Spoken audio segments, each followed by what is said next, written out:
Bonjour et bienvenue sur Franzine, le podcast des francophones de Suisse alémanique. On enregistre aujourd'hui cet échange à 3 avec Solène Carnaille et Sherazade Le Sueur.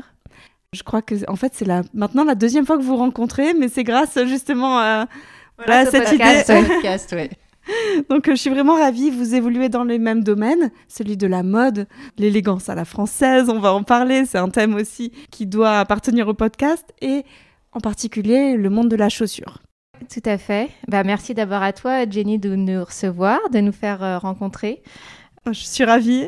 Pour moi, c'est un premier podcast, une première fois. Comme dans l'entrepreneuriat, il y a toujours des premières. Donc, exactement. Merci de nous donner cette opportunité. Et je suis ravie d'être là aussi avec toi, Solène. Pareil, moi, c'est grande première. Ravie d'être là, de partager cette première ensemble. Merci vraiment de nous donner l'opportunité. Solène, tu as une marque qui s'appelle... Petit détail. Petit détail, tu fais des lacets. Je fais des lacets Made in France, qui ont la particularité en fait d'être de couleur unie et avec juste l'embout de couleur pour donner une petite touche de fantaisie. Exactement. Et toi, Sherazade, donc tu es la fondatrice de l'atelier FH. Oui, tout à fait. Atelier FH. Alors la marque c'est Atelier FH, mais souvent c'est Atelier FH le soulier engagé. Donc des chaussures second hand qui sont restaurées par des cordonniers en Suisse, par des artisans. L'idée, c'est d'aller un peu plus loin que la second hand et d'être dans ce qu'on appelle l'upcycling, en désinfectant la chaussure et en la réparant. L'idée, c'est qu'elle soit vraiment comme neuve. Donc vraiment, le soulier engagé, l'engagement, je pense que c'est aussi un mot qui va revenir beaucoup tout à fait, dans l'interview. Donc on va voir toutes les deux vos parcours privés, vos parcours d'entreprise, votre relation peut-être à la Suisse aussi, à la mode ici. Toutes deux, vous avez des approches entrepreneuriales aussi bien distinctes. Et voilà, la rencontre va créer des énergies. J'espère que cet échange sera intéressant pour vous. J'ajoute l'anecdote que moi aussi, j'ai grandi avec un papa chausseur. Place à la mode française. Cette semaine, c'est la semaine de la Fashion Week éthique sur Zurich dans le podcast. Non, et aussi en Suisse, en fait. Ah, d'accord. Pas qu'en Suisse, tu as une semaine, ça s'appelle Fashion Revolution, c'est un collectif. Là, ça commence aujourd'hui, pendant toute la semaine. Le jour du tournage, mais voilà, c'est drôle que ça tombe le même moment. Est-ce que vous voulez vous présenter tour à tour peut-être que Solène, tu veux commencer ton parcours et puis voilà, présentez-vous l'une à l'autre finalement. Je m'appelle Solène, j'ai 42 ans. Je suis originaire de Bretagne, je vis à Zurich depuis 2016, après 9 années passées à Paris et 5 à Tokyo. Et mon expérience professionnelle, c'est plus sur la gestion de projet. Donc, j'ai travaillé pour des crêperies haut de gamme au Japon. J'ai des agences de design et de packaging en France sur des grands projets internationaux. Donc, je suis arrivée en 2016 à Zurich. Et en parallèle de ma recherche de travail, l'idée de l'entrepreneuriat, en fait, a fait son chemin. Et j'ai sauté le pas en janvier 2018. J'ai fait mes armes et j'ai beaucoup appris en fait sur le e-commerce avec un premier site qui s'appelait L'Aiguille dans le foin. J'ai lancé le projet qui me tenait le plus à cœur, Petit détail, en octobre 2018. Et puis depuis, je travaille à faire connaître ma marque et mes lacets Made in France. Comment ça se fait que ce projet te tenait particulièrement à cœur ? En fait, je suis très attachée aux détails. C'est quelque chose que j'ai remarqué dans ma vie. Cette petite touche me plaisait. La création aussi. Parce que c'est innovatif. Voilà. Et le premier projet, c'était de la vente d'objets déjà existants que je sélectionnais. Mais voilà, ce n'est pas moi qui les avais créés. Là, c'était mes créations. Le côté Made in France, etc. Voilà, tout me plaisait. On y reviendra. Voilà. Et quant à toi, Sherazade, est-ce que tu peux te présenter ? Oui. Alors, je suis la fondatrice d'Atelier FH, mais j'ai aussi une association qui s'appelle Momentum, mais on y reviendra certainement plus tard, qui est aussi une association locale en Suisse que j'ai fondée il y a 2 ans. Atelier FH est beaucoup plus récent, puisque ça a été fondé vraiment officiellement en octobre dernier, donc c'est vraiment récent. Covid. Voilà. Moi, avant, j'ai un parcours plus traditionnel. Donc, j'ai fait des études d'économie à Paris, où je suis née, où j'ai toujours vécu, avant de partir à Dubaï pendant 6 ans. Donc, j'ai déjà fait une première expatriation comme toi, Solène. Et moi, j'ai un parcours RH. Donc, j'ai fait toute l'échelle jusqu'à devenir DRH et toujours dans des grosses boîtes. Donc, vraiment, moi, c'est l'humain qui m'anime et c'est pour ça que j'étais RH. Et c'est, quoi qu'il arrive, aussi le lien aussi, on ne le voit pas comme ça avec la chaussure, mais le lien de l'humain derrière. Et puis, je suis aussi maman de 2 enfants et je suis aussi très engagée dans les qualités hommes-femmes. Donc, il y a Momentum, mais il y a aussi un autre mouvement dans lequel je suis qui s'appelle Women in Tech, que je lead en Suisse avec d'autres femmes, qui est un groupe global. Et puis, on a ouvert un chapter en Suisse récemment. C'est hyper intéressant. Et au niveau de ton background familial, en fait, alors, est-ce que tu étais portée familial, à être non, pas du tout. L'entrepreneuriat, ouais. Non, pas du tout. Je viens d'une famille plutôt modeste, d'une grande famille. J'ai été élevée par mes grands-parents dans une tradition plutôt arabo-musulmane. Quand je dis ça, c'est pour le côté traditionnel. En tout cas, à l'époque, nous, c'était comme ça. Donc, le lien, c'était plutôt, voilà, faut bien travailler à l'école, faut s'intégrer. Et pour moi, voilà, c'était vraiment, pour moi, l'école, c'était la mobilité sociale. En tout cas, à l'époque, ça marchait bien. Je ne sais pas si ça marche encore aujourd'hui. Donc, vraiment, pour moi, l'école, c'était le truc le plus important, réussir. Et pour moi, je savais que c'était aussi ma sortie vers ce que je voulais faire. Donc, aussi beaucoup d'autonomie, je dirais. Donc, est-ce que c'est le lien? Je ne sais pas. Mais je dirais que je suis la première entrepreneuse de ma famille, même quand je regarde autour de moi. Donc, tu as le sens du travail et du... La valeur travail, c'est un truc qui m'a été beaucoup transmis et que j'essaye de transmettre et du mérite, comme beaucoup de femmes souvent. Mais la valeur travail, c'est un truc hyper important auquel j'attache beaucoup d'importance. Ouais. Et quant à toi, Solène, il y avait des vendeurs dans ta famille, le commerce? Moi, ouais, l'inverse de toi, je viens d'une famille d'entrepreneurs en fait. Mes grands-parents des 2 côtés avaient leurs entreprises, mes parents également. Donc, j'ai grandi dans des bureaux. Et en fait, moi, un de mes premiers jobs, mes premiers petits boulots, c'est quand j'ai appris l'alphabet, c'était de classer les factures de l'entreprise de mes grands-parents. Et puis, je gagnais 5 francs et c'était super. En effet, donc en tout cas, le point commun entre vous deux, c'est qu'il y a eu une reconversion professionnelle à un moment donné. Vrai. Donc peut-être que vous voulez en parler entre vous, ce qui vous a mené à ça, aussi comment vous avez fait vos choix de parcours d'études, et puis finalement vous êtes rendu compte, redécouverte. Ouais, vas-y Solène, oui, comment toi tu t'es arrivée de gestion de projet à petit détail, le chemin est tortueux. En fait, moi, à la base, quand j'étais au collège, je voulais absolument être avocate. C'était l'objectif et donc j'ai fait des études de droit.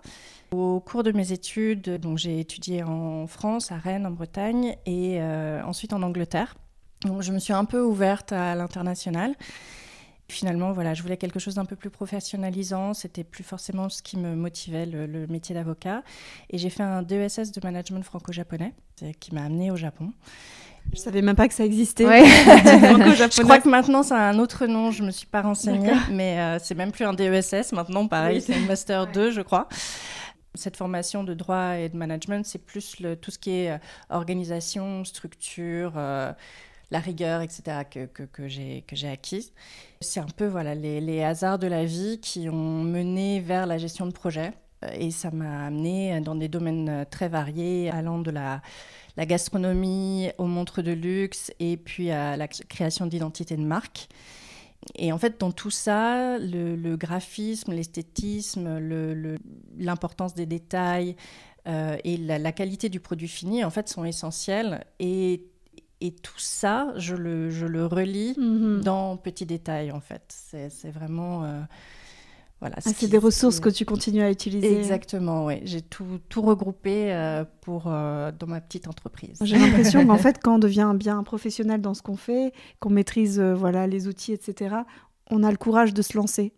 Peut-être que certaines n'oseraient pas se lancer à 20 ans et après, elles se disent, bon, j'ai fait mes preuves, j'ai appris en entreprise où j'ai vu assez de choses pour soutenir ça moi-même. Non, toi, c'est pas ton... Je pense que les générations de maintenant, elles sont différentes de nous, parce que je pense qu'ils se lancent à 20 ans, 25 ans, ou là où tu peux prendre plus de risques, justement, parce que quand tu as un peu plus de 40 ans comme nous, je trouve que c'est un risque à prendre. C'est d'abord un risque financier, c'est-à-dire que tu quittes un travail avec un salaire fixe, voilà, en fonction de ton job, peut-être un très bon salaire, donc...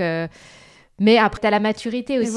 Et le facteur bonheur intervient plus à 40 ans. Et puis, on est dans une nouvelle ère aussi où je pense que le bonheur, comme tu dis, où on n'a plus envie de travailler juste pour travailler. Bon, sauf si on n'a vraiment pas le choix. Et voilà. Je te dis ça aujourd'hui, on se reparle dans 2 ans. Mais voilà, c'est ça. J'ai toujours eu, comme plein de gens, des tas d'idées. Je suis jamais allée parce que je me suis dit, de toute façon, je ne saurais même pas. Voilà, j'aurais pas su. Voilà. Ouais. Mais moi, comment je suis arrivée, en fait, ma reconversion, donc j'ai été DRH dans une grosse boîte boîte, etc. Et je pense qu'à un moment donné, j'ai eu comme un espèce de... Enfin, mais c'est même pas... C'est un désalignement. Donc vraiment un désalignement de valeurs. C'est-à-dire que je m'y retrouvais plus dans ce que je faisais, dans l'impact que j'avais. J'adorais la culture de la boîte, j'adorais mes collègues, les gens dont je m'occupais, mais la stratégie, je pense, de l'entreprise a fait que mes valeurs, elles étaient plus du tout alignées. Donc à un moment donné, je me suis sentie mal. Tu vois, je me sentais pas bien. Et jusqu'à ce que je découvre que c'était ça le problème. Et donc je me suis dit, bon bah là, il y a un vrai souci. Je vais pas rechercher la même chose ailleurs, parce que ce sera peut-être pareil. Donc en soi, c'est pas l'entreprise qui me gêne, c'est vraiment les valeurs. Et je me suis dit, bon bah je vais me poser et je vais vraiment prendre le temps de réfléchir. Et j'ai fait ça toute seule? Non, tout de suite, je me suis dit, je vais prendre un ou une coach pour m'aider, parce que je savais que toute seule, je n'allais pas y arriver. Et ça a été la première étape. Coach, écouter beaucoup de podcasts, mais aussi aller rencontrer plein de gens. Donc, je suis sortie mais quand on est en entreprise, on est tourné vers l'interne. Là, d'un seul coup, je suis allée à des conférences, à des meet-up. À l'époque, on pouvait faire tout ça. Donc, j'ai rencontré plein de gens qui même allaient à Lisbonne, en fait, à des gros web summits où j'ai rencontré plein de gens aussi. Donc, vraiment sortir de ma zone de confort. Clairement, ouais. Et comme j'ai monté Momentum, qui faisait partie de quelque chose, enfin, ça faisait vraiment longtemps que je voulais faire ce genre de choses. Et ben, à un moment donné, je me suis dit, si j'étais capable de monter Momentum, je suis capable de monter ma boîte. Ça va me demander les mêmes compétences, en tout cas pour lancer. Donc, je me fais confiance. Et puis, j'ai rencontré plein de gens, en fait, qui m'ont donné confiance. Ça m'a permis de me comparer, tu vois, de me dire, je suis allée au Web Summit, qui est plus la tech, mais il y avait plein de startups. Et je rencontrais des startups dans le monde de la sustainability, parce que c'est ça qui m'intéressait. Et je voyais des gens à qui je posais des questions et qui avaient l'air, mais vraiment, d'y aller sans se poser trop de questions. Et je me suis dit, bah attends, moi non plus, je vais arrêter de me poser des questions. C'est ça, j'y vais. J'y vais. Tu parles d'impact qu'on peut avoir sur la société. Ça, c'est le premier impact déjà, d'être positif, d'accueillir. Moi, quand j'ai des retours aussi, c'est un vrai bonheur.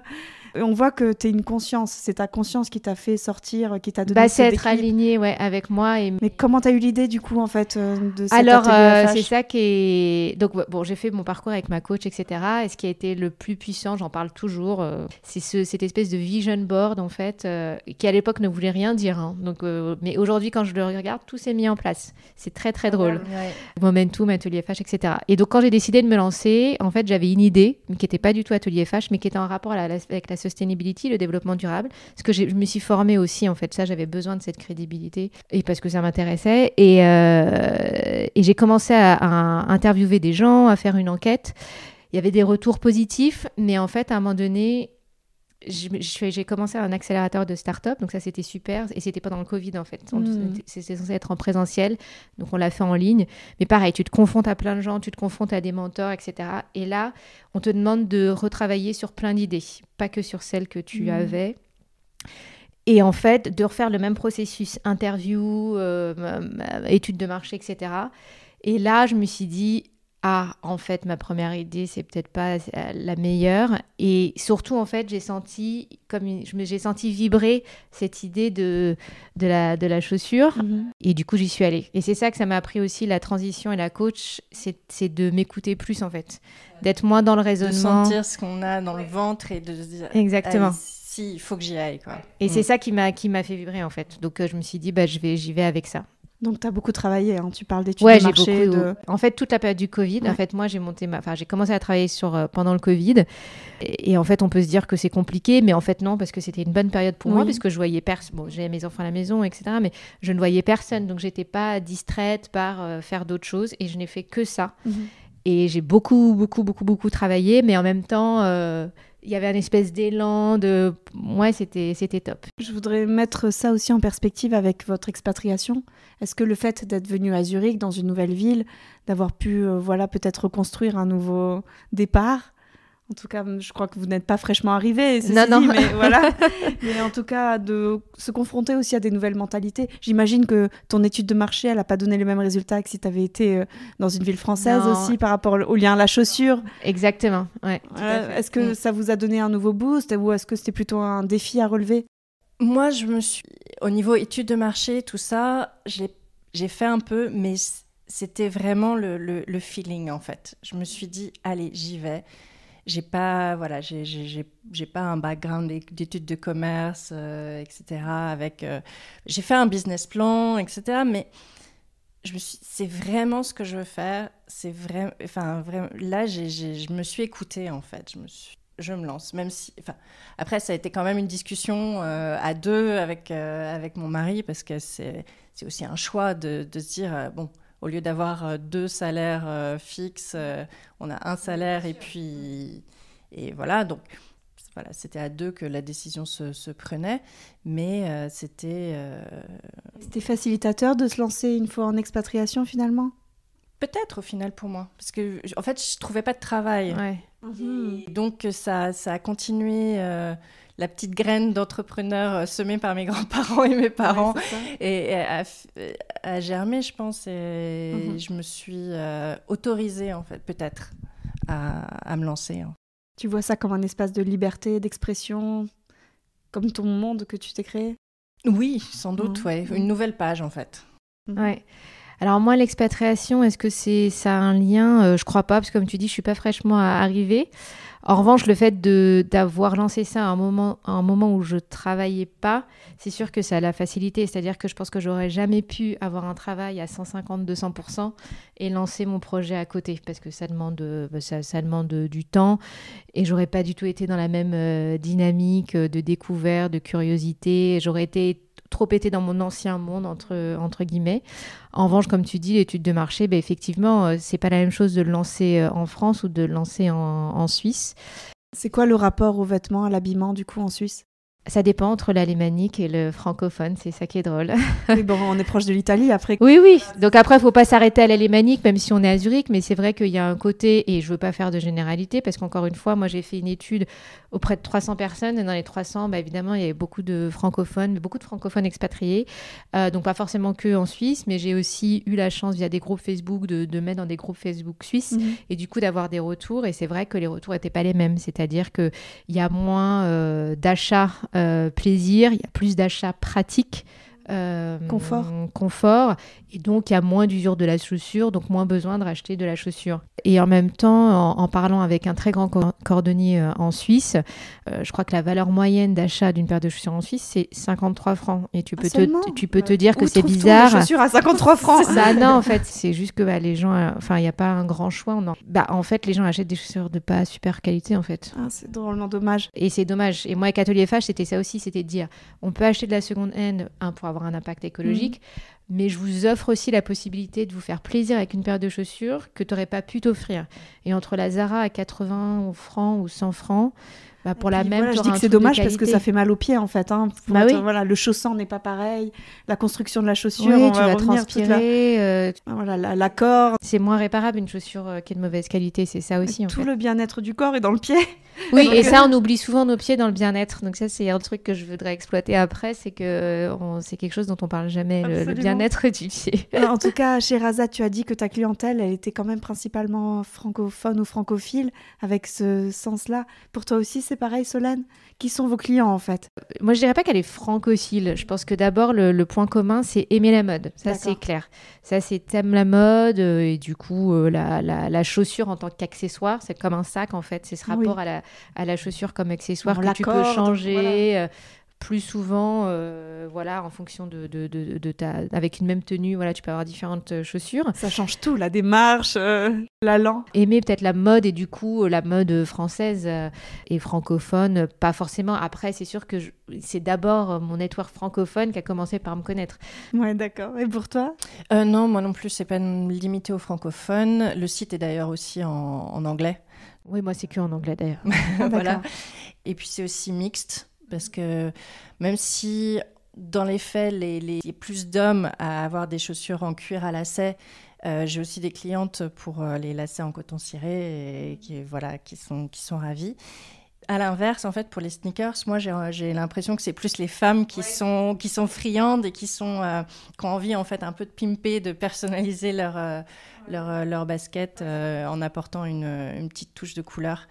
Enfin, voilà, c'est un peu pour tous les jours et pour les événements aussi, parce qu'il y a des mariages qui jouent avec le thème de la couleur, avec les lacets. Il y a plein de mariés qui, au moment de la fête le soir, enlèvent leurs talons et mettent les baskets. Et donc tu peux quand même avoir les baskets avec ou même les la lacets. couleur des lacets comme la cravate qui fait partie du thème du mariage. Ouais. Et puis, ça peut être aussi un cadeau original pour des entreprises, en fait, de créer, parce que c'est possible de créer ses propres lacets, et donc de créer ses lacets avec les couleurs de sa société, donc pour ses collaborateurs, ou un petit cadeau original de fin d'année pour ses clients. Tu peux aller assez loin, oui.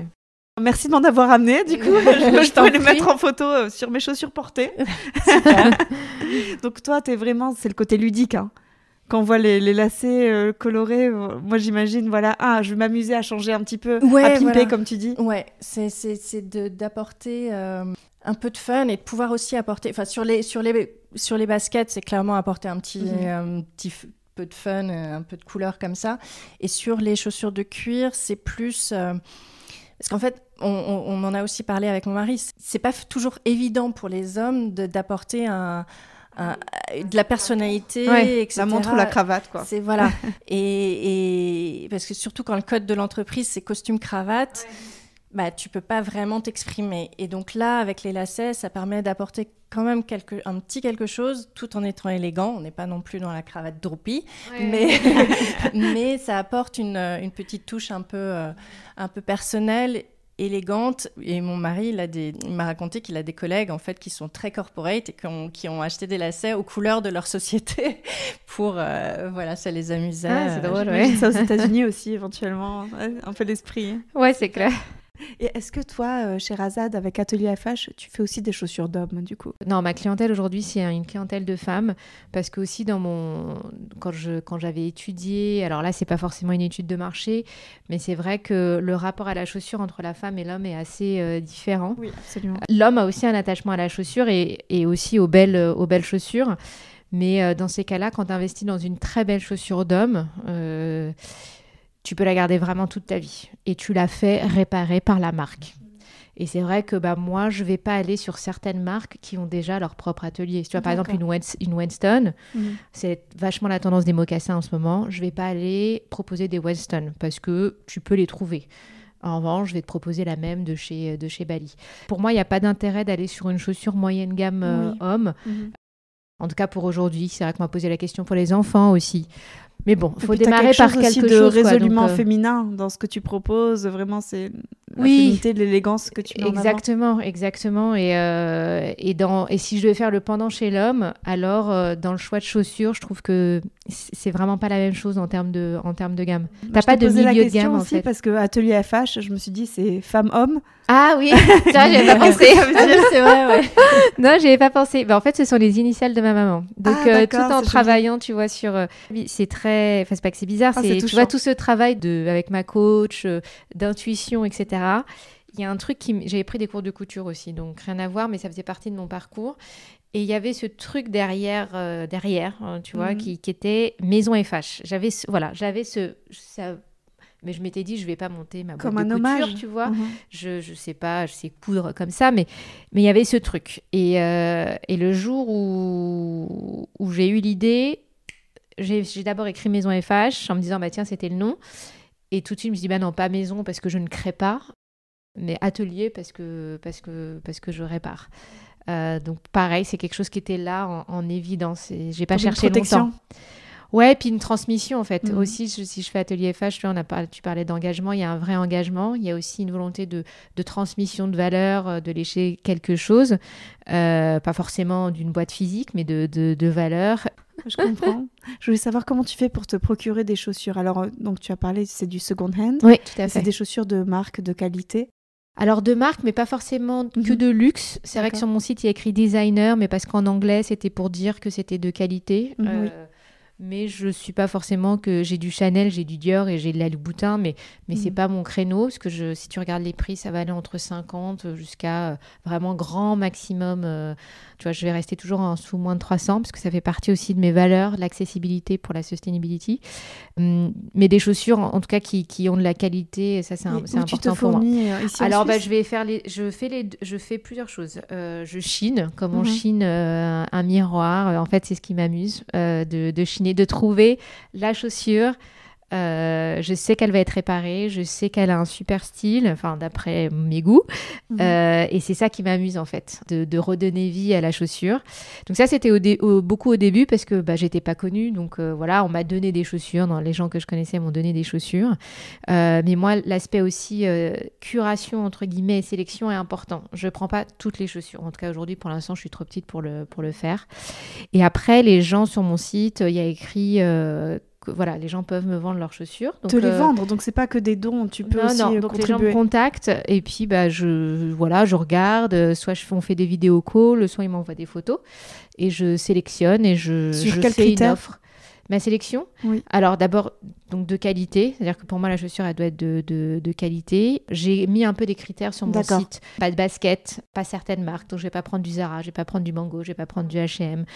J'écris un peu tout ça, je vais dire à peu près les marques que j'aime bien, mais pareil, c'est pas exhaustif, parce que si tu veux, tu as des marques qui sont inconnues au bataillon, oui. En revanche qui sont de super qualité. Et encore plus dans le vintage que j'adore, mais malheureusement les pointures sont un peu petites, mais j'en ai, où là, tu as des chaussures vraiment inconnues au bataillon, mais qui sont tellement jolies. Les gens avaient des pieds plus petits avant ? Oui. Ah oui, d'accord. Ouais, toutes mes chaussures vintage... Ça, c'est à cause des baskets, hein. On a des pieds qui se sont répandus. Non, mais tu vois que les gens sont plus grands aujourd'hui, ou les femmes ont plus les mêmes tailles qu'avant. Enfin, je sais pas si vous vous souvenez peut-être des robes de mariée de vos grands-mères où la taille était comme ça, quoi. Enfin, taille de Gap. Corset. Voilà, exactement. Mais j'avoue que la partie chinée, en fait, j'adore. D'accord. Mais ça prend beaucoup de temps. Tu transmets la paire à un cordonnier ? C'est ça. Donc moi, maintenant, j'ai un peu compris ce qui est possible de faire et pas faire, parce que j'ai passé du temps avec les cordonniers avec qui je travaille. Et donc après, je donne aux cordonniers je lui dis un peu ce que je veux faire et il valide ou pas, parce que parfois, il va me dire c'est pas possible. Au début, j'ai eu beaucoup de ça. Je savais pas ce qui était possible de faire ou pas. Et est-ce que tu as d'autres partenariats que les cordonniers ? Tu as besoin de qui d'autre dans ta chaîne ? Alors aujourd'hui, effectivement, ça c'est la fin de la chaîne, le cordonnier. Il y a un partenariat qui est en cours, qu'on a annoncé et qui est en cours avec une start-up qui s'appelle iCip en Suisse, qui est en fait une start-up dans la circularity, donc en fait qui vraiment promeut de la marque, de recollecter, un peu comme les téléphones si tu veux, l'objet pour qu'il soit reconditionné, soit par la marque elle-même, soit quand la marque sait pas faire ou c'est pas vraiment leur cœur de métier, par des partenaires comme moi. Donc on peut très bien imaginer travailler avec une marque en Suisse, par exemple. Je sais pas, je vais te citer des marques très suisses, par exemple Day ou Navy Boot, et dire, je fais un partenariat avec Navy Boot. Les clientes ramènent leurs chaussures chez Navy Boot. Et moi, je les récupère et je leur donne une seconde vie en les revendant, parce que Navy Boot ne va pas faire ce travail-là de revendre la seconde hand, par exemple. Non, pourquoi pas, parce que Bocage le fait en France. Quand j'ai fait mon étude de marché... Oui. J'allais dire que c'est pas assez rentable et Navy Boot ils produisent beaucoup. Donc Bocage, ça fait 1 an. Et quand j'ai lancé, en fait, en parlant avec des gens, etc., on m'avait parlé de ce projet et ils étaient en pilote. Et là, leur pilote, malheureusement avec la crise c'est compliqué, mais finalement ils sont passés de 1 magasin à 2 au moins, ça c'est sûr. Ils avaient commencé par Nantes justement, en Bretagne. Et donc c'est possible. Et toutes les marques maintenant, elles essayent de reprendre ce marché de la seconde hand. Une chaussure, et c'est aussi en ça que c'est compliqué de recycler vraiment une chaussure en fait. Contrairement à un vêtement, tu vas prendre des parties, tu vas les découper, tu peux en faire autre chose. Un tapis, à partir de... Tu peux faire plein de choses. Une chaussure, tu patchwork. Non, même tu peux les mettre dans une machine et refaire quelque chose. Une chaussure, tu peux pas, parce qu'une chaussure, il y a énormément d'étapes. Et il y a beaucoup de... toi, tu sais, mais il y a beaucoup de matériaux. Et donc, c'est pour ça. Et une chaussure, ça prend en fait beaucoup de temps. Parce qu'il y a toutes ces étapes et il y a beaucoup de matériaux. Donc, en fait, comme un vêtement, il y a d'abord ce qu'on appelle forcément, il y a quelqu'un qui design la chaussure, mais il y a le patron, ce qu'on appelle le gabarit dans une chaussure.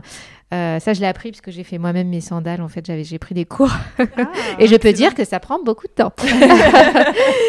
Et donc, ça commence par un patron, par un gabarit, en volume. Enfin, voilà, on est en volume. Une chaussure, c'est en volume, contrairement à... Enfin, un vêtement aussi, c'est en volume, tu me diras. Et ensuite, il y a le patron à plat, le découpage de la matière. Donc, si on parle de cuir... le cuir, c'est une matière quand même super noble, donc il faut faire super attention quand tu découpes. Il peut y avoir du cuir aussi dans la semelle. Voilà, ensuite, donc vraiment, la chaussure, c'est vraiment 2 parties. C'est le dessus qu'on appelle la tige et le dessous qui est la semelle. Et après, il y a tout, une fois qu'on a assemblé, je dirais, toutes les parties du cuir par rapport au patron, c'est là où on va l'assembler avec la semelle. Mais après, il y a plein de matériaux, il y a du métal. C'est pour ça que nos chaussures, elle sonne quand on va à l'aéroport. Donc c'est plein de petites. Moi, je t'ai dit, j'ai fait des sandales et rien que ça, c'était beaucoup d'étapes. Ça prend vachement de temps et c'est pour ça que c'est peut-être plus cher qu'un vêtement aussi. Absolument. Moi, j'avais une grand-mère qui me disait, on prête pas ses chaussures. Ouais. Et toi, tu permets justement qu'elles aient plusieurs vies. Ça pose pas de problème quand une personne a déjà mis sa marque dans la chaussure, justement. Oui. Alors, c'est marrant, je parlais avec une podologue, justement, sur ce sujet-là, qui me disait, effectivement, moi, je vais pas te dire que c'est bien de prêter une chaussure, mais en revanche, j'adore le concept de la seconde hand, et puis ça dépend de la chaussure. Oui, c'est vrai, il y a ce mythe de dire on prête pas une chaussure parce qu'on a déjà mis sa forme, etc., et on a marché avec. Néanmoins, aujourd'hui, on est dans une époque de surconsommation. Il y a tellement de chaussures déjà sur le marché de la vente, mais en circulation et dans le placard, qu'entre celles qui sont très usées et celles qui ne le sont pas du tout, moi, ce que je propose, c'est de partager ce qui est moins usé ou qui est usé, mais sur le dessus, pas forcément à l'intérieur. Et sur le dessus, on peut faire des choses. Donc, moi, je m'attaque à ça surtout. Et à l'avenir, moi, j'adorais au contraire, tu vois, vraiment comme un vêtement où tu vas démonter. Donc là, il faut travailler avec un atelier, parce qu'un cordonnier n'a pas forcément... tous les cordonniers ne sont pas équipés. Où là, tu peux refaire quelque chose quand tu démontes. Tu sais ce que Bocage fait, par exemple. Ils ont déjà les ateliers, donc ils peuvent le faire. C'est intéressant. Sur ton site, tu parles de Relove. Oui. Moi, je vois un petit peu le côté romantique, et un peu nostalgique aussi. Pour toi, donc tu as parlé de la portée écologique, aussi économique, puisque finalement, des paires qui sont perdues au fond de votre placard, c'est aussi quelque chose de mobilisé, qui peut être éventuellement revendu, remis dans un circuit commercial en tout cas. Est-ce que tu peux nous parler de ton côté nostalgique peut-être, ou en tout cas de ton intérêt pour ce Relove? Le Relove, c'était juste... redonner vie à une chaussure, c'est l'aimer de nouveau, parce que si elle est dans ton placard, elle est un peu abandonnée. Donc le Relove, c'est ça, mais c'est aussi, comme tu dis, alors le côté nostalgique, ça va être plus le côté vintage, parce que ça, c'est un truc que j'ai toujours adoré. Je me suis toujours habillée en second hand quand j'étais plus jeune, en plus pour des questions économiques, mais c'est juste en fait l'histoire en fait de la chaussure. En fait, tout vêtement ou toute chaussure a une histoire, et quand c'est vintage, je trouve que ça a encore plus d'histoire. Donc c'est pour moi le Relove, c'est ça, c'est le côté vintage, nostalgique, et aussi de montrer que il y a des chaussures intemporelles, un peu comme les vêtements. On voit la mode, c'est des cycles en permanence. Donc plutôt que de s'acheter la dernière, je sais pas moi, paire de Gucci hyper à la mode avec les mocassins à talons, moi en vintage je trouve les mêmes, et c'est encore plus sympa que d'avoir la Gucci. Ça, c'est ce qui est dur à montrer en fait, que c'est sympa et que c'est d'autant plus élégant, d'autant plus spécial, j'imagine. C'est unique. C'est pour moi, c'est moi, mais il y a d'autres gens qui sont aussi comme ça. Je trouve que c'est unique, et dans un monde où on est tous à peu près, on nous propose, l'offre est quand même tout le temps la même, et c'est comme toi avec tes lacets, t'apportes la différence. Quelle que soit la ville où tu vois, t'as toujours les mêmes marques en fait. Donc tu as ton stock à la maison, t'as pas d'espace encore, Non, moi j'ai commencé, j'ai commencé il y a pas très longtemps, donc c'est vrai qu'aujourd'hui ça vaut. Déjà c'était trop compliqué entre ce qui est ouvert, pas ouvert, etc. Mais à terme, oui, je vais pas pouvoir stocker toutes mes chaussures à la maison, même si j'ai mon bureau. Comment vous exposez vos produits dans le marché zurichois? Est-ce que vous faites des marchés justement? Alors moi, mon modèle, c'est vraiment plus digital, donc c'est vraiment le website, mais évidemment, le physique fait partie de la communication, et puis surtout, moi, je me suis rendu compte que c'est bien d'avoir un mix, en fait. Donc, oui, alors, les magasins étaient fermés, donc c'est un exemple un peu difficile à te donner, mais c'est vrai que là, on a fait un pop-up la semaine dernière avec une autre marque française, avec le thème de l'upcycling, là, c'était plus les vêtements. Donc, c'est un moyen de faire connaître, c'est un moyen de vendre aussi, et j'avais fait aussi un petit pré-opening l'année dernière. Alors, c'était pas un magasin, c'était un atelier de moto vintage. Mais voilà, il faut essayer toujours un fil, c'est ça. en fait. Et voilà, mais oui, moi, à l'avenir, ce que j'aimerais, c'est vraiment avoir ce mix entre des pop-up où moi, je suis là, mais aussi des pop-up dans un magasin bien installé. Shop, ça existe énormément en Suisse, quand on va chez le coiffeur et qu'on peut acheter des bijoux et puis acheter d'autres choses. Exactement, donc avoir des petits corners comme ça, alors pas forcément avec toutes les chaussures, mais Ouais, c'est Et donc, vous important. pensez, qu'est-ce que vous pensez en tout cas des entrepreneurs francophones de la région? Est-ce que vous arrivez entre vous à trouver de l'entraide, des énergies? Est-ce que c'est quelque chose sur lequel vous pensez qu'on peut travailler, fédérer un petit peu ces entrepreneurs? C'est l'idée qu'on peut avoir en ce moment. Voilà, on essaie de faire bouger les choses. Moi, c'était en fait au niveau de la rencontre avec d'autres entrepreneurs francophones, ça a été surtout quand j'ai fait le marché Frau Geroldsgarten en septembre dernier. Et là, c'était super parce que de rencontrer plein d'autres créateurs, des petites entreprises, etc. Et le hasard a fait que je me suis retrouvée auprès de francophones, de Suisse romans qui avaient aussi leur petit stand et tout ça. Donc, c'était super de partager. Après, moi, ce qui m'a... Au niveau réseau, c'était plus un réseau anglophone au début, avec un groupe Facebook qui s'appelle les Women Rock Switzerland. Et qui m'a vraiment apporté beaucoup de soutien pour apprendre des choses, me faire connaître, etc. Et plus récemment, en fait, j'ai rejoint, je crois que c'est en début d'année, le groupe Facebook Ma Petite Entreprise à Zurich. Oui, absolument. Voilà, que je ne connaissais pas et qu'on m'a fait connaître. Et je trouve que c'est très intéressant, en fait, pour avoir des informations sur l'entrepreneuriat en Suisse et puis pour être en contact avec d'autres entrepreneurs et pouvoir se partager comme ça des expériences. Surtout maintenant où on est plus avec la période actuelle, on est plus dans le contact via Internet, etc., que c'est plus difficile en physique. Donc il y a quelque chose à faire sur cette fédération d'énergie, vraiment. Pour moi, tous les entrepreneurs, que ce soit francophones, Oui. anglophones, Oui, pour moi, on n'est plus dans l'ère de la compétition, tu sais, où tu es complètement en compétition. En fait, tu es plus en complémentarité. Oui, dans le partage. Et dans le partage, et moi, c'est ça que j'ai trouvé ça. Au début, moi, ce qui me faisait peur dans l'entrepreneuriat, c'est de me dire, je vais me retrouver seule, alors qu'avant, j'étais dans une grosse boîte où tu étais avec plein de gens du matin au soir, où tu avais ton agenda qui était booké parce que tu avais des réunions tout le temps. Et moi, alors après, ça demande de l'effort, ça vient pas à nous tout seul. Hein. Donc, moi, je suis allée pas mal à la rencontre de... Alors, plus suisse, parce que je me suis dit, je vais essayer de sortir de mon network francophone. Et ça, c'est génial de rencontrer d'autres entrepreneurs, de partager et d'être encouragé, comme tu dis. Et j'ai l'impression, dites-moi ce que vous en pensez aussi, qu'en Suisse, il n'y a pas cette compétition, comme tu dis aussi, qui fait que je vais prendre ton idée. Il y a un petit peu cette limite, je ne sais pas si vous l'avez déjà ressenti. Je pense que c'est l'air du temps qui est un peu plus comme ça. D'accord, j'espère. Ouais, j'ai plus ce sentiment aussi que c'est plus... Alors espérons que c'est global. Ouais. Après, peut-être qu'on est sur des créneaux qui sont différents d'autres créneaux, si tu veux. Je pense qu'il y a les deux. Je pense qu'il y a, on s'aide, on s'entraide, il y a la collaboration, peut-être parce que on est un certain type d'entreprise et on a une certaine vision pour les entreprises. Demain, je te dis, non, moi, je vais aller lever 100 000, 200 000, 300 000. J'aurai peut-être un autre discours et parce que je voudrais aller très vite et donc je serai dans la compétition. Mais moi, c'est pas ce que je veux, en fait. Évidemment, je veux en vivre. Mais effectivement, toutes les startups d'aujourd'hui, si elles lèvent de l'argent, c'est aussi pour aller très, très, très, très, très vite et aller parce que les idées sont réplicables. Enfin, moi, n'importe qui peut répliquer. Enfin, je veux dire, c'est pas très compliqué, hein. Mais culturellement, j'avais l'impression qu'il y avait comme ça ce respect de dire telle personne, ça lui appartient, cette idée. Ouais, je saurais pas dire. Solène, est-ce que tu peux nous expliquer du coup ton concept pour Petit Détail? Donc c'est un marché quand même de niche. Et justement, en quoi est-ce que c'est particulier? Ça démarque un look? Comment tu procèdes? Dis-nous tout.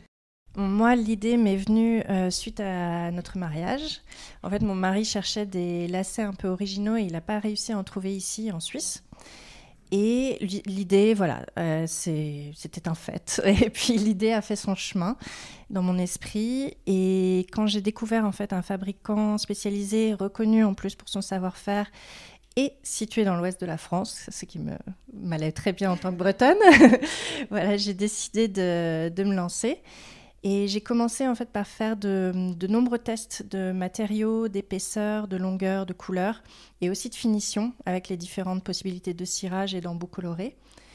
Et suite à tous ces tests, j'ai sélectionné différents produits et j'ai lancé 3 collections fin 2018, donc les noirs, les marrons avec des embouts colorés, donc en coton ciré, et les unis également en coton ciré. Et j'ai complété le catalogue avec des boutons de manchette assortis qui sont en soie et qui sont en forme de nœud, de baril ou de carré en fonction de la couleur. Et j'ai continué à développer le catalogue en septembre 2019 en lançant les lacets pour sneakers qui sont blancs avec des embouts de couleur. Et donc en tout, maintenant, j'ai une trentaine de modèles qui sont disponibles sur le site. Et pour moi, en fait, cet accessoire, c'est une façon de mettre en avant sa personnalité subtilement, par des petites touches discrètes. Et puis, ça permet de redonner un coup de neuf à sa paire de chaussures ou de baskets. Et à mon sens, ça dénote aussi l'intérêt que porte la personne au détail, à la finition de son look. Et c'était important pour toi de trouver quelqu'un en Bretagne?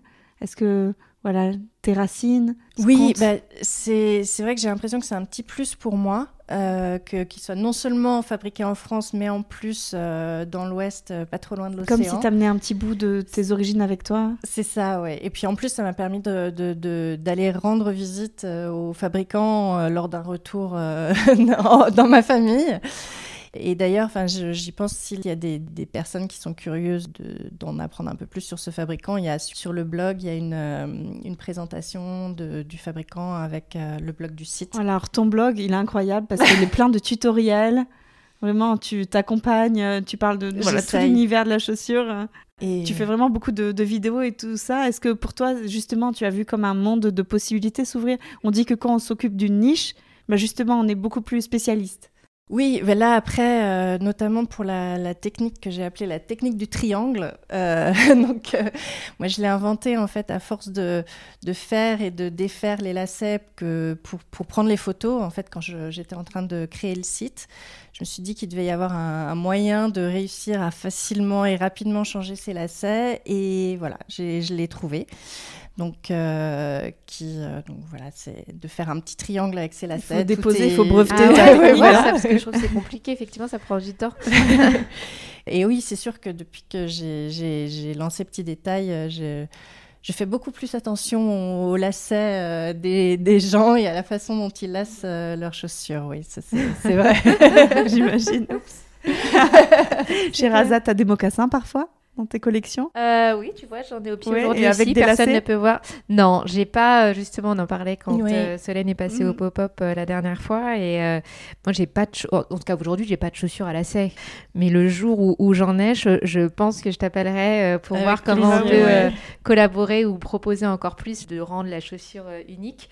Parce que tu peux en avoir sur différents modèles, tu vois, des derbies, mais c'est vrai que dans celle que je propose aujourd'hui, j'en ai pas. Bon, j'ai une question plus générale. On a quoi, nous, les Français, les femmes, on a quoi avec les chaussures? C'est quoi cette histoire passionnelle?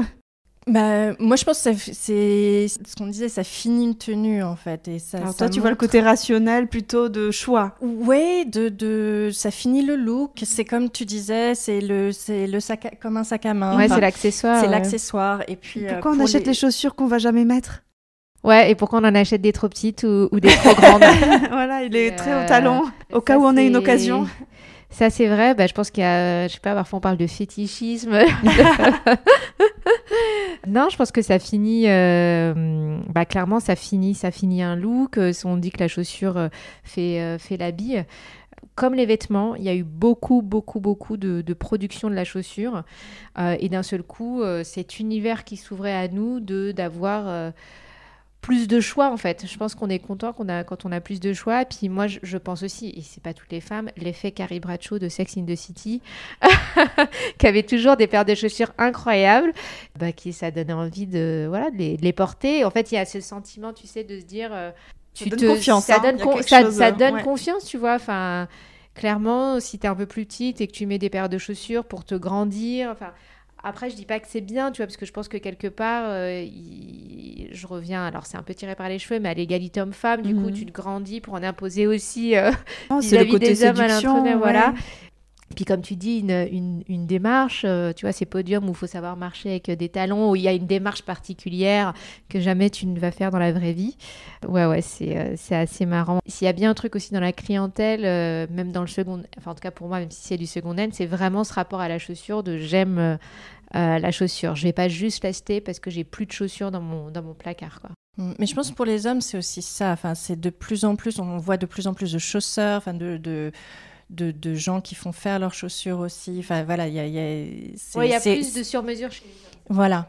Et c'est vraiment, je trouve, il ils s'approprient aussi cet accessoire. C'est vrai qu'ils n'en ont pas énormément, mais après tout, pourquoi ils n'auraient pas le droit non plus de s'amuser mais les hommes qui aiment la mode, voilà. dans ce que je connais, clairement, ils ont la même chose avec les chaussures. Oui, du coup, ils en ont plein aussi. Enfin, vraiment, qui vraiment aiment la mode. Des couleurs différentes, des finitions différentes. C'est dans le petit détail, justement, les différences.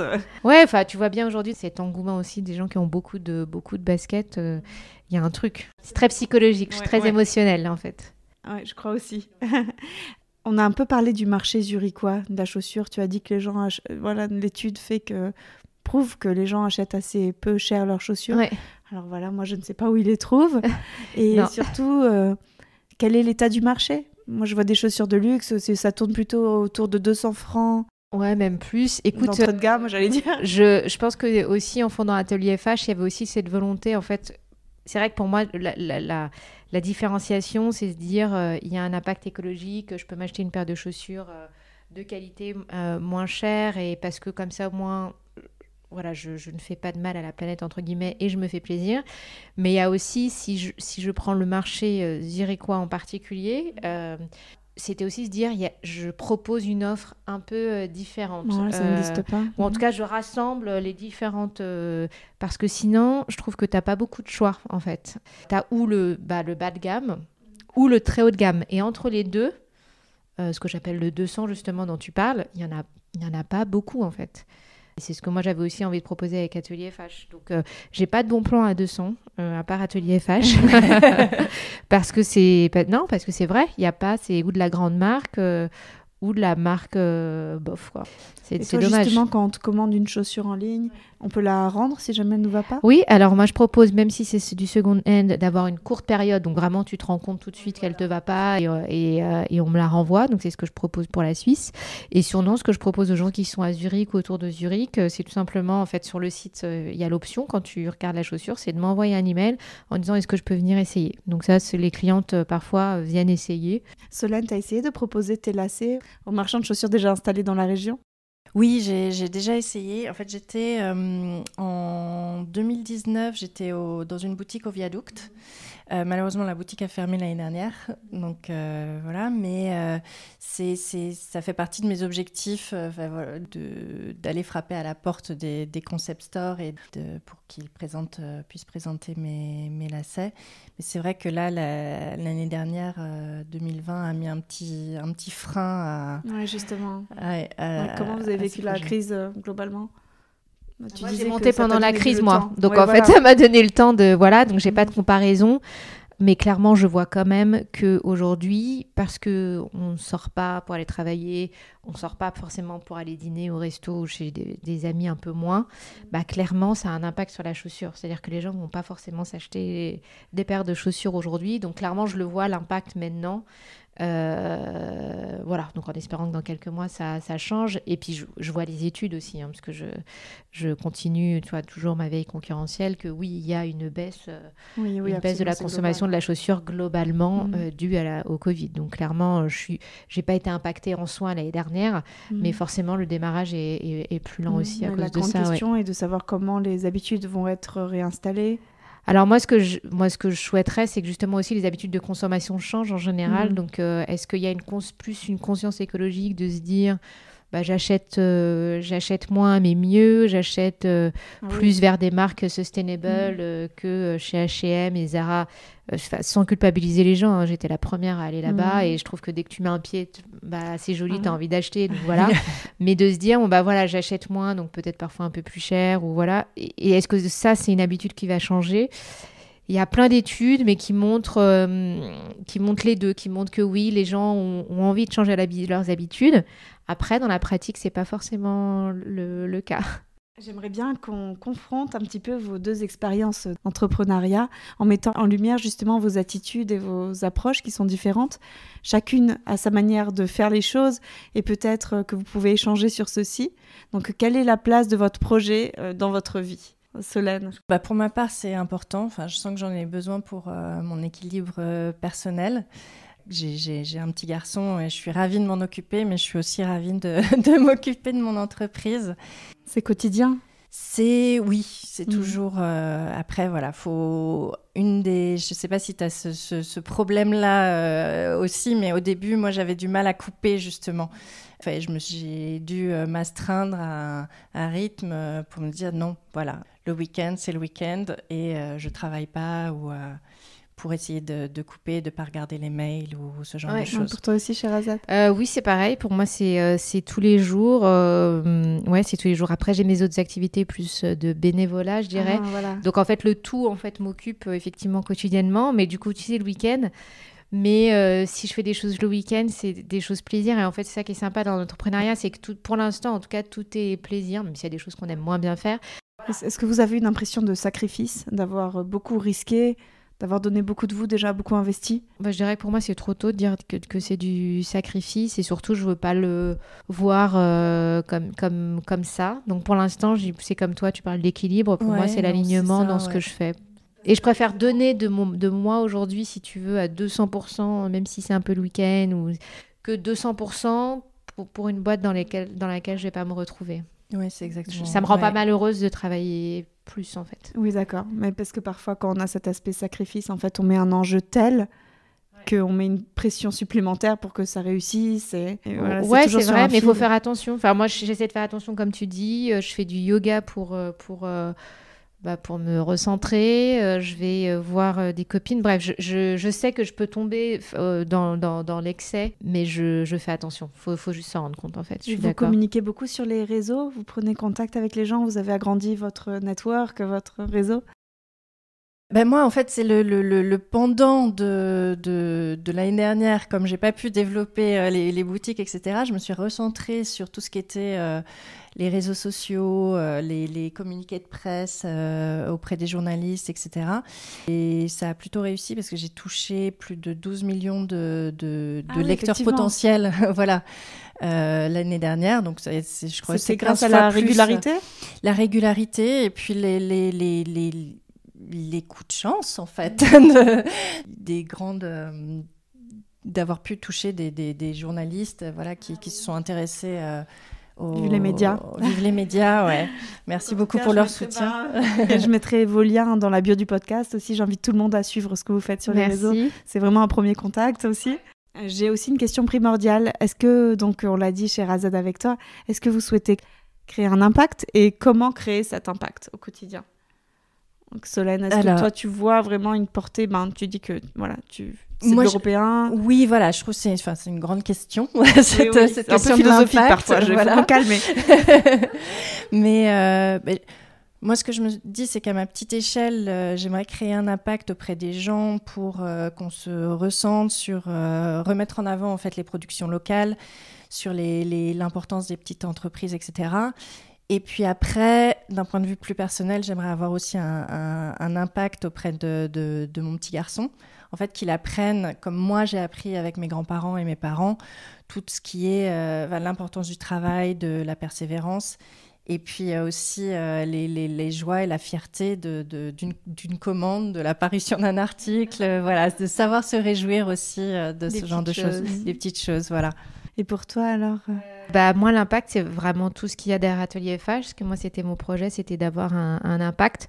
Donc aujourd'hui, c'est les chaussures. Ça aurait pu être autre chose. Mais les chaussures avaient du sens. Donc pour moi, c'est comme tu dis, créer son impact à son échelle. Donc si j'inspire des gens à acheter une paire de chaussures qui n'est pas neuve, ça veut dire que déjà on a sauvé du CO2, voilà, de se dire que on peut consommer de cette manière-là. C'est aussi revaloriser les artisans cordonniers que parfois on a abandonnés. C'est un métier qui est pas très valorisé. Il y a de moins en moins de cordonniers formés malheureusement. Donc c'est ça aussi l'impact. Et puis après moi, parce que j'ai une association, j'essaie aussi de reverser un pourcentage à des associations. Donc oui, je reverse à mon association qui s'appelle Momentum, mais j'ai versé aussi à une association au Liban l'année dernière à cause de la catastrophe. Et d'ailleurs, moi je cherche des petites associations à qui je puisse reverser, parce que je sais ce que c'est aussi d'être une petite association et qui a un rapport avec l'égalité homme-femme et l'éducation Ouais, on va parler de Momentum. Et justement aussi à propos des artisans, c'est eux qui souffrent le plus de l'automatisation, de la machinisation de la société. Donc c'est une autre revendication qu'on évoque souvent sur Franzine, c'est la condition des femmes, des mères en Suisse alémanique. Donc j'ai une question pour vous deux et puis voilà, après on présente Momentum avec plaisir.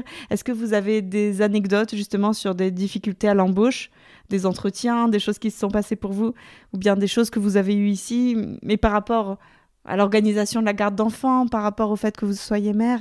Vous avez des anecdotes à partager? On arrive juste pour... avant de s'installer, donc pour visiter des apparts, etc., aller regarder l'école et l'agence de relocation, en fait...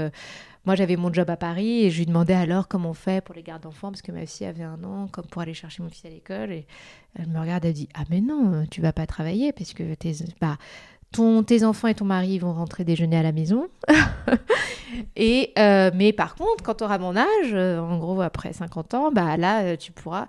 Donc là, j'avais été choquée, j'avoue, et j'avais dit « Ah bah non, en fait, ça ne va pas le faire du tout. » Donc vraiment, au début, j'avais dit à mon mari « Moi, je viens pas, je garde mon boulot à Paris, puis tu reviens tous les week-ends. » Ça parce que en fait j'ai vécu à Dubaï qui est plutôt le Middle East et j'ai pas eu de problème à être une femme, à travailler, etc.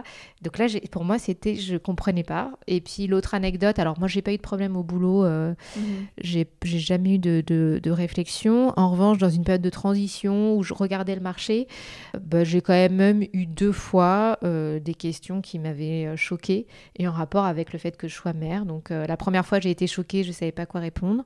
Enfin si, je savais répondre. On m'a demandé, vous faites quoi comment vous faites pour travailler? Et pareil, en fait, cette question me semblait... Déplacée, ouais. Même pas déplacée en tant qu'RH, ça c'est sûr, venant d'une RH. Oui. Mais vraiment, j'étais étonnée.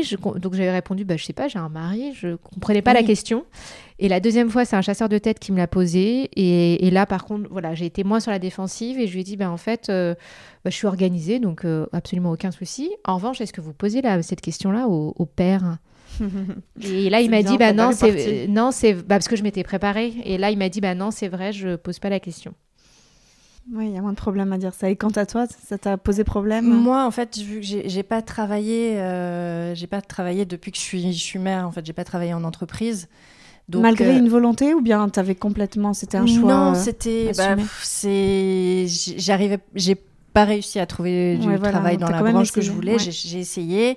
Après, j'étais enceinte pendant que je cherchais du travail, donc je cachais mon ventre.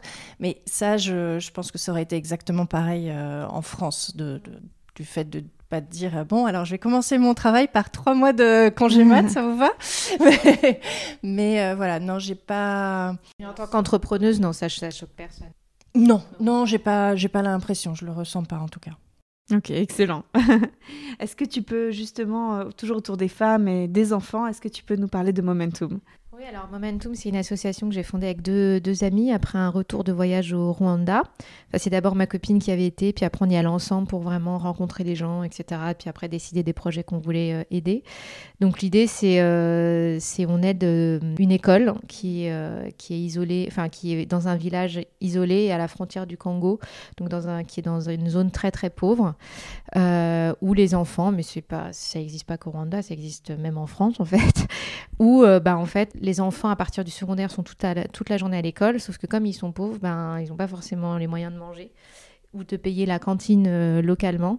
Et donc, rester toute la journée à l'école sans manger, c'est forcément moins bien travaillé. Donc, nous, on aide sur les repas. Donc, on subventionne les repas pour les familles les plus pauvres, ce qui permet aux enfants de continuer, en fait, d'étudier. Et l'autre, c'est vraiment aussi un autre projet qui me tient à cœur. Dès le début, j'ai senti mon cœur battre, où là, on aide des jeunes filles qui sont tombées enceintes entre 12 et 16 ans, en fait. Et pareil, elles étaient pauvres, plutôt dans des familles où elles n'avaient plus de parents suite au génocide il y a déjà quelques années. C'était pas viol, non. C'était en fait, elles n'y connaissaient pas grand-chose au sexe. Donc, c'était je te donne à manger, puis... Voilà, et donc, et une fois qu'elle tombe enceinte, parce que c'est un pays en fait très ouvert, mais quand même traditionnellement religieux, donc en fait être enceinte, c'est sans être mariée, c'est pas top, donc elles ont été exclues de chez elles. Donc déjà le peu qu'elles avaient, Et donc, en parlant avec ce guide, avec qui on a sympathisé, qui lui a fondé une association locale avec d'autres guides pour aider sa communauté. Et je trouvais génial que lui, qui s'en est sorti, aide. Et donc, il a fondé ce centre de couture pour les aider à apprendre un métier, les aider aussi à retrouver de la dignité et un jour peut-être devenir autonome. Donc là, on a dit bingo, on allait les aider à développer ce centre. T'étais sur place ? Ouais, j'étais sur place. Donc, c'est avoir des machines à coudre, c'est avoir du matériel, c'est avoir un local où on peut être, mais c'est aussi tout simplement avoir à manger, tout simplement avoir des vêtements pour leurs enfants. Et après 2 ans, je suis fière parce que sur les 90 filles, il y a 45 filles qui ont fini leur formation, 10 qui ont été embauchées par une entreprise Wellcook. Et puis surtout, maintenant, les autres sont capables de faire. Donc, on a lancé des pochettes qui ont été achetées. On fait des partenariats avec d'autres entreprises aussi qui versent un pourcentage. Donc l'idée, c'est d'aider et de se dire j'ai un impact à mon échelle et je vois. C'est capital. Mais pourquoi cette urgence pour toi ? Ça vient d'une histoire ? L'égalité homme-femme, oui. Tu vois, je te disais, je viens d'une famille arabo-musulmane hyper traditionnelle. Donc pour moi, l'égalité homme-femme, c'était important. Tu vois ça comme une lutte ? Comme une lutte, je sais pas, mais c'est vrai que parfois on m'a posé, c'est vrai que même dans ma vie de tous les jours avec mes copines qui n'ont jamais eu ce problème-là, où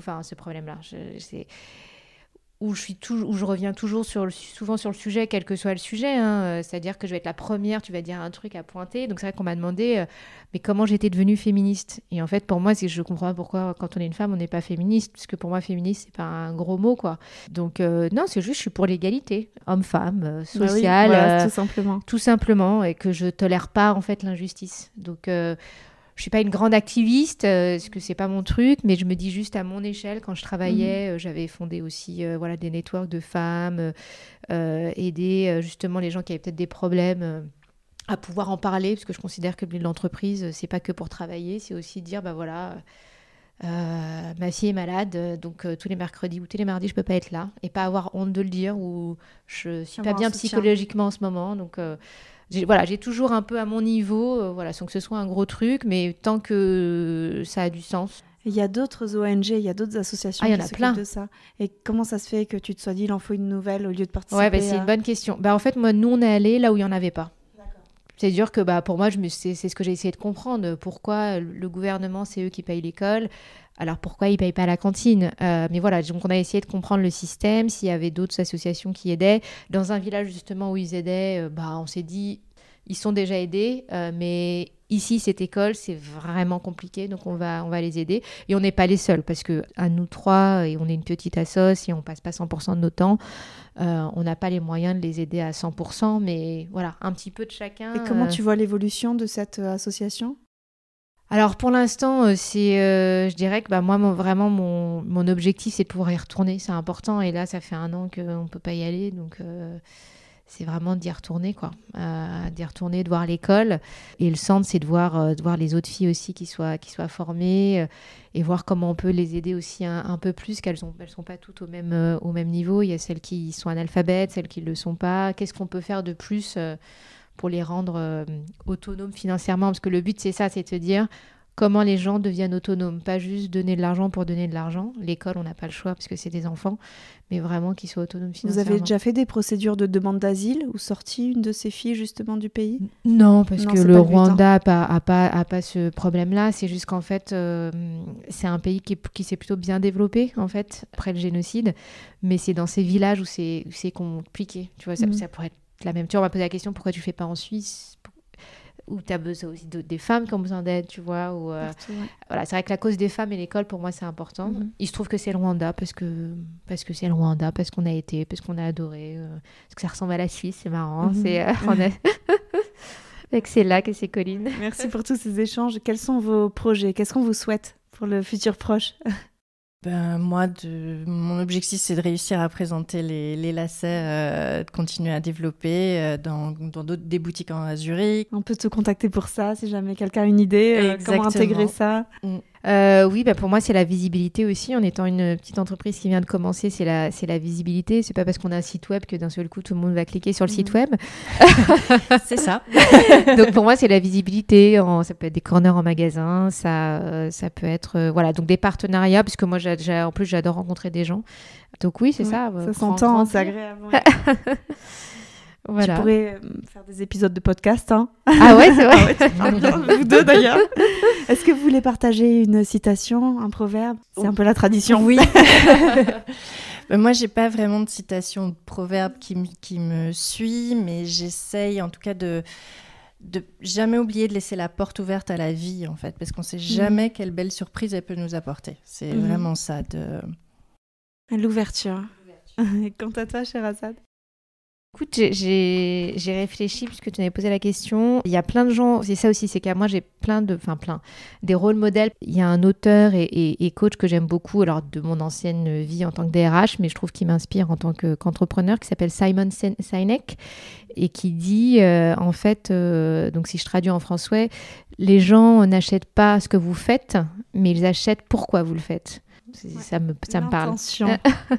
En tout cas, j'espère qu'on entend aussi que l'intention de cet épisode, c'est de vous mettre en valeur tout votre travail, toutes les choses qu'on ne voit pas derrière.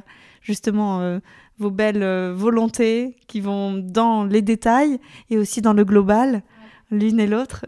Donc, je suis contente de vous avoir réunis. Merci beaucoup de vos partages, de vos analyses. Merci à toi, Jenny. C'était ça. Ouais, super sympa comme moment. C'est pas ennuyé. Merci. Merci beaucoup. Merci à vous qui suivez les aventures du podcast. J'ai constaté avec beaucoup de joie que ça a aidé certaines personnes à se connecter, se découvrir, se rencontrer dans la vraie vie aussi. Et cette question sociale était au cœur de l'intention de ma volonté première en commençant en plein confinement. J'avais vraiment envie de dynamiser cette belle communauté de francophones, aussi de mettre en lumière ces entrepreneurs, entrepreneuses, courageux qui montent des projets de toutes pièces et espèrent rencontrer leur public et vous plaire. Si c'est le cas, ne manquez pas de leur dire, et de même que pour le podcast, pensez au like, aux 5 étoiles, m'écrire un petit message, au moins repartager à vos connaissances. Ça donne crédit et visibilité à mon travail. Merci et à bientôt.